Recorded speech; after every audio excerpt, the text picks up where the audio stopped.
All right, folks, we are here with a big time guest on the Frogs Insider podcast presented by the Flying T Club. I've got Kendall Rogers of D1 Baseball with me today. Kendall, man, I appreciate you taking the time to hop on the show. Yeah, you got it. Hey, what can we do to get Lowe's to put the flying TCU logo on the hat? Oh, he's got to get a little bit of licensing from a guy who owns the Flying T logo. I don't know if you know the Really? backstory on this. So, a TCU football player in the '80s actually designed the logo, Mm, loaned it to the school, who used it on uniforms for quite a yeah, while. Had a falling out with the university, said they couldn't use it anymore, and just recently relicensed it to the university for apparel only. So there is a new hat interesting. with the Flying T logo on it, but it's not going to be on any uniforms at all moving forward. It was Oh, also interesting. I like love the that logo. worst time in TCU football history as far as winning goes. So I don't think it might be cursed. Who knows? It might be Yeah, cursed. yeah, exactly. Yeah, that's back in like I'm like aging myself. That was before the Max Naki days, wasn't it? I believe so. Yeah, yeah. It Yeah. was So it was like early it was '80s. Naki and then Ladanian after him. Mm-hmm. Mm-hmm. But yeah, that was a long time ago. I've always loved that logo, so I It always is a wanted to good see a logo. baseball hat. It is a good logo. Maybe one day. Maybe one day I'll TCU get it on a baseball is a baseball little hat. different when that was on a baseball hat too. So It's true. Yeah, I don't think the outfield had a fence at that point. So they've come quite a long I way. remember like the old field had like almost had like what was like a now you would call it a berm, I guess, but back then it was like a concrete embankment, right? Like in left Yep. field. That's Mm-hmm. what I thought. Yeah, Yeah. just kind of like a big concrete hill, really. Not kind of think the Astros old center field, but just out of stone. It's Yeah. kind of what they had going. Well, man, I appreciate you taking the time. Absolutely. We're gonna get into a bunch of stuff today, but I wanted to start with a little just kind of college landscape Hmm. conversation here because you had a really interesting conversation on the D1 podcast a while back talking about the impact of NIL and scholarship changes to college baseball, but then particularly to private universities. I think you talked about it in the context of Wake Forest, but Yeah. it applies, I think, to TCU and to Vandy and to some of these other private schools as well. Just what's your take on how the changes to NIL and the scholarship limits are going to impact private institutions like TCU? Yeah, I think the biggest thing for me is like what will the conferences allow? So and that's kind of square one because if you look at the ACC, SEC, Big 12, et cetera, one of the big things that people are discussing right now is like, okay, do we make it where, Big 12 schools can only have 18 if you're the Big 12? Do we make it if you're the SEC? We're gonna make the limit artificially 24 instead of allowing 34. Well, there's a thought process out there that in the age of being sued by schools and things like that, as we're seeing, we saw Florida State basically challenge the ACC over grant of rights and things like that. Some conferences are saying, hey, let's just let every team do what they want, and we'll go from there. So I think for TCU, I mean, if I'm being honest, I think for TCU the best thing ever would be for the Big 12 to go, hey, you do what you want to do, because I can tell you right now, just from just past experiences, I don't think Kansas is giving 34 fools out. I don't think Kansas State's doing it. I don't think a lot of these Big 12 schools, at least from the middle to the bottom of the league, I don't think they're going to be able to do it. I don't think they're going to be able to afford it. Whereas I do think a school like TCU, who, I would argue places just about as much emphasis on baseball, if not more, than basketball to some degree. I think they would, like, without a doubt, if they could, fund 34 full scholarships. So I think whether it's private or public, I think what conferences aside as the limit or just letting everybody do what they want, I think is the ultimate determinant on how this affects programs like TCU. I think a program like TCU is in a really good position moving forward. And I think the only thing that can kind of hold them back is if the Big 12 says, hey, listen, hold on a second. Like Kansas is only going to offer 18, so everybody else has to do the same thing.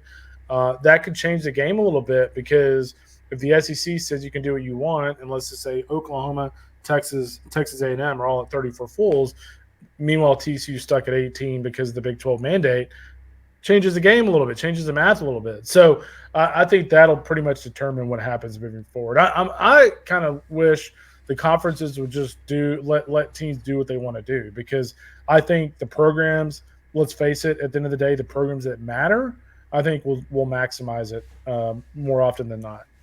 That's a good point because I mean there are programs who just are never going to invest in baseball. No. And so lowering the, it almost feels like No Child Left Behind to an extent where, okay, well, we're going to play to the lowest Yeah. common denominator in the league. That doesn't really make sense because then you're handcuffing a TCU or a Texas Tech or an Oklahoma State even, where they're just not going to be competitive at the highest Yeah, level. well, that's been college baseball for the last 30 years is catering to the lowest common denominator. I mean, from hey, let's move the season back. Well, so the northern schools can compete. Okay, well, if you're the northern school, why don't you put more money into baseball and we'll consider moving the season back a little heavier.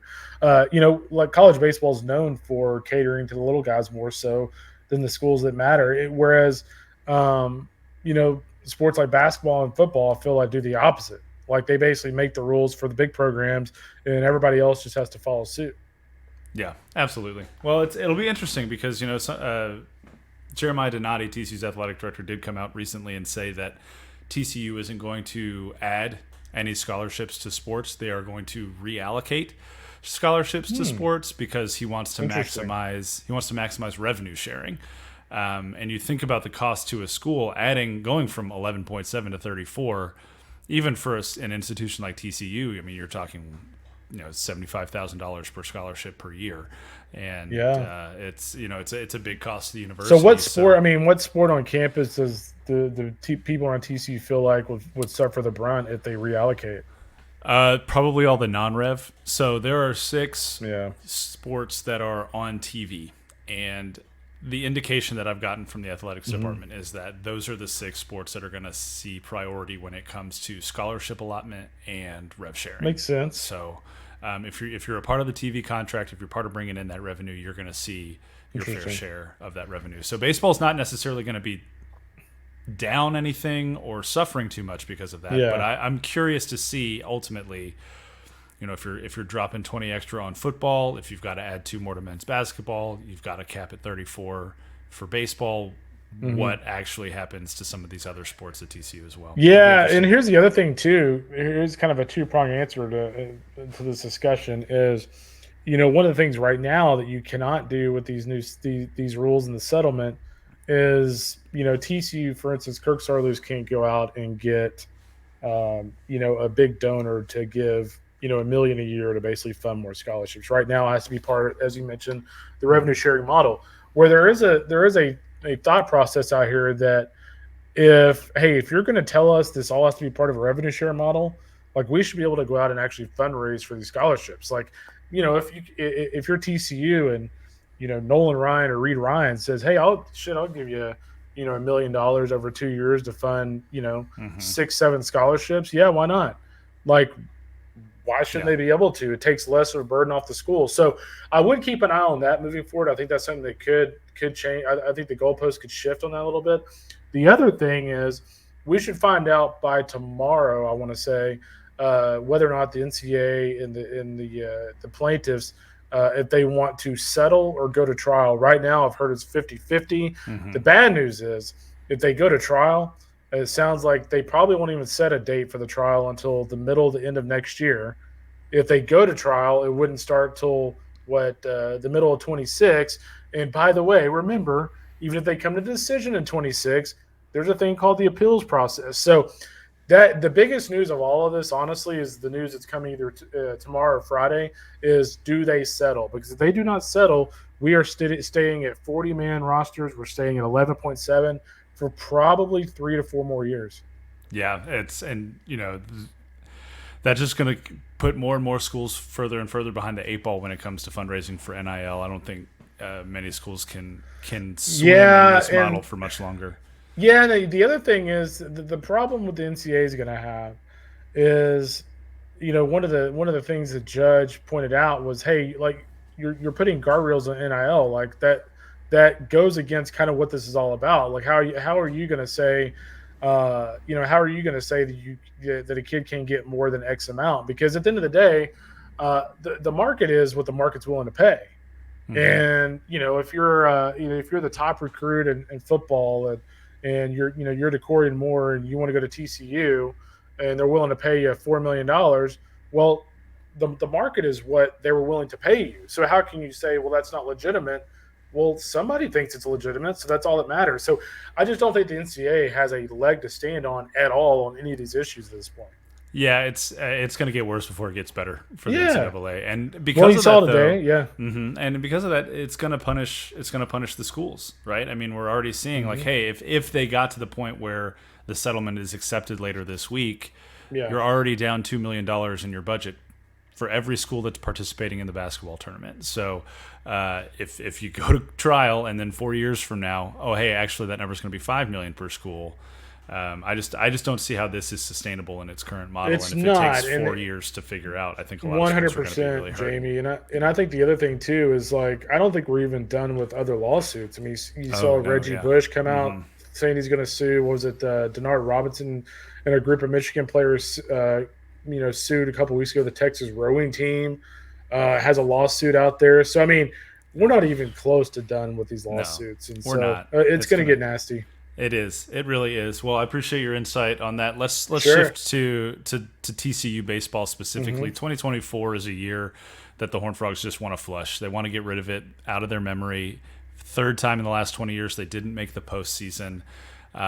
In your estimation, just from your perspective, what were some of the key things that went wrong for TCU last season? Well, I think the biggest thing for me is when I look back at this team going into the season. Obviously they got off to a really solid start, but I think when you go back to last season, I think a couple of the key guys that we all kind of expected, and granted injuries played their part here, but I mean a couple of guys that we all kind of expected to have huge years. Carson Bowen's a guy. I mean, obviously I really like him, but he hit well under 250. Anthony Silva, first round talent, exceptionally talented player, hit well under 300. He was a guy that was expected to, have a great year. Curtis Byrne, a guy who's, I mean, at this point, I don't even know how many at bats he has in his college career, but it's a lot, right? Yeah. And, he hit around 270. So I don't think you have to go too far to kind of figure out what some of the issues were. Cole Clucker, he was a prime example.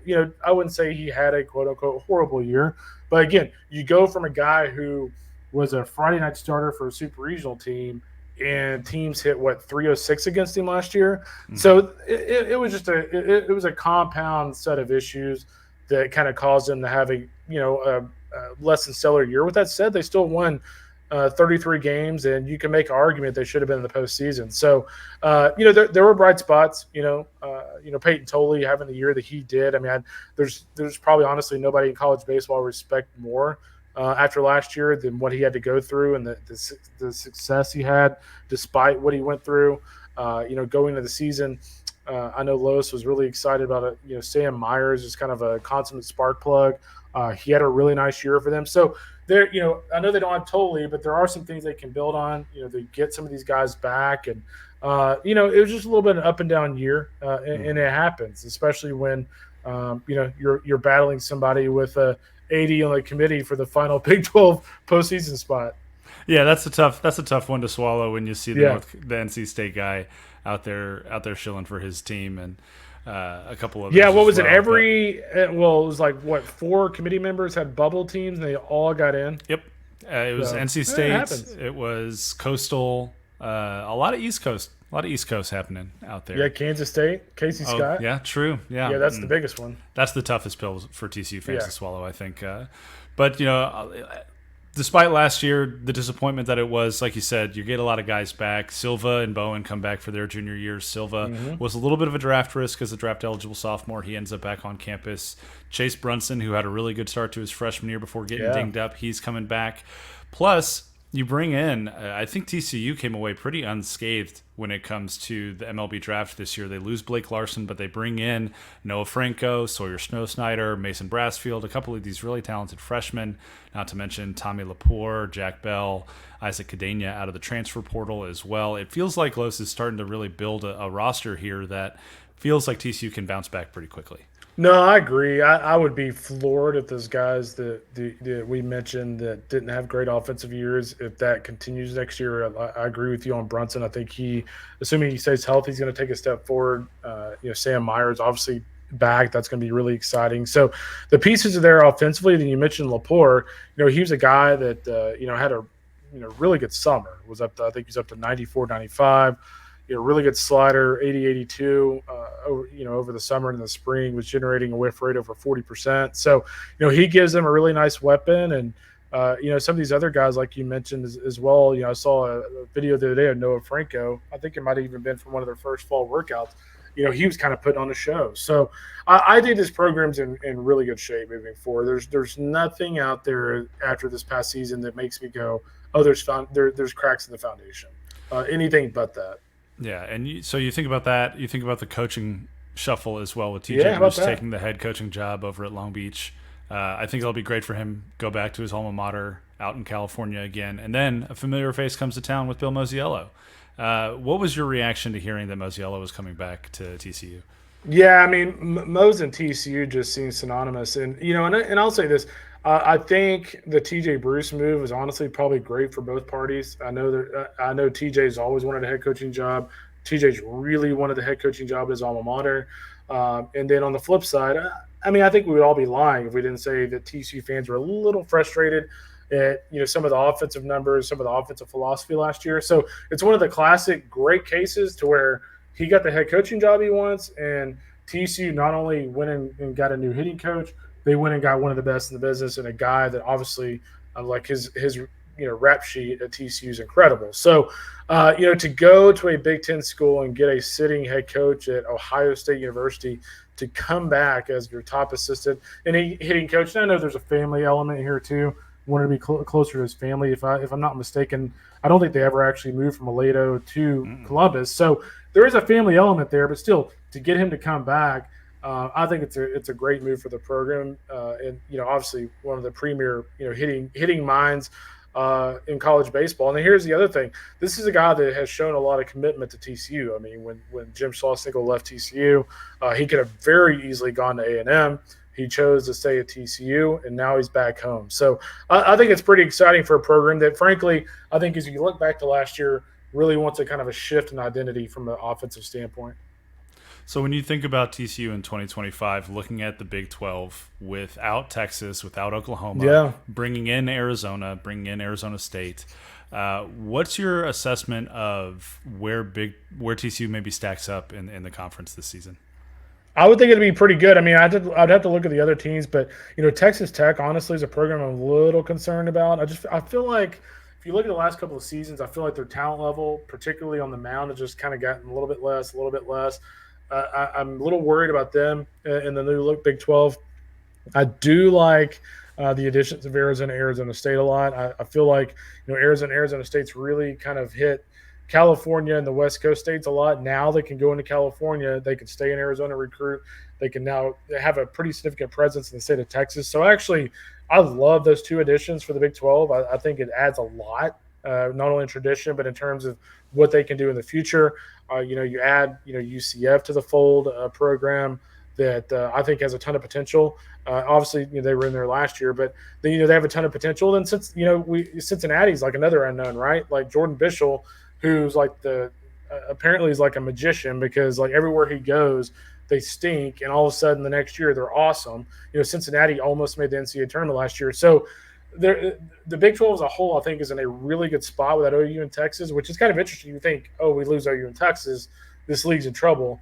Far from it. I think this league's in a really good position. But with that said, I think TCU is just fine. I think, if anything, I think there's programs like Baylor, to a greater degree, but Texas Tech's kind of declined a little bit. Oklahoma State, I'm a little concerned about them recruiting against Arkansas. They're kind of getting that both ends over there in the recruiting spectrum of OU on one side and Arkansas on the other, both from the SEC, trying to get guys from them. I want to see how Oklahoma State does in the next few years from a recruiting standpoint, but I think TCU's in a great spot. They obviously recruit. They can recruit nationally. They obviously have a great presence in the Metroplex. The location's awesome, and that staff's fantastic. So I think they're in a good spot.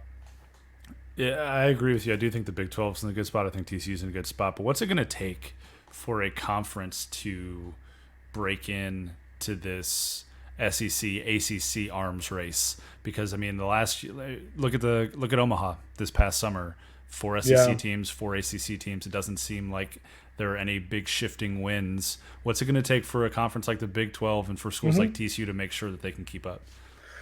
Without a doubt. I mean, NIL plays a big factor. I mean, that's never been more important. I mean, if you go down and I'll throw Tennessee and A&M as an example here.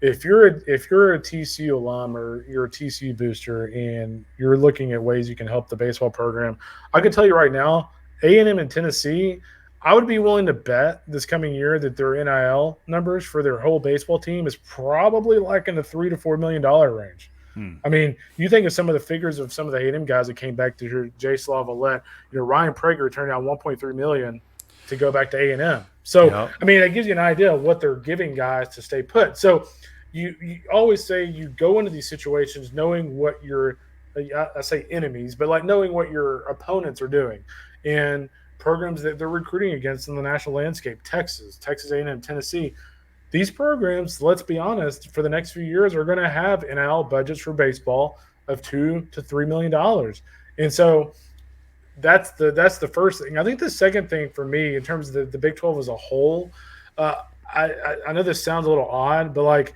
I think Arizona State surging would be really good for that conference. I think if you're the Big 12, if you can get ASU, which is a national brand, one of the historic powers in college baseball, I do think there's more money available to Arizona State than what they have right now. I think if they were winning, I think they would actually have a pretty robust NL operation.